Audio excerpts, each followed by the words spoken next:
Crispy डोश्यासाठी 2 वाटी तांदूळ, 1 वाटी मूग रात्रभर भिजवून काढून घेतलं.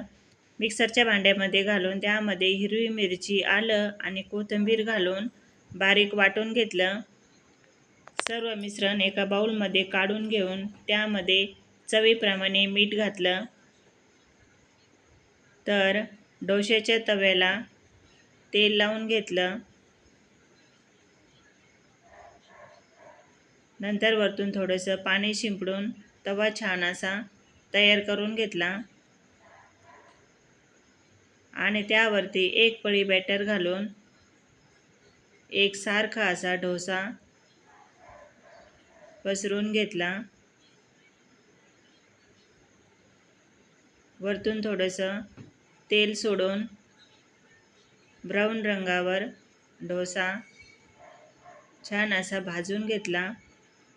आलू मसाला घालून एकदम पौष्टिक आणि हेल्दी नाश्ता तयार झाला.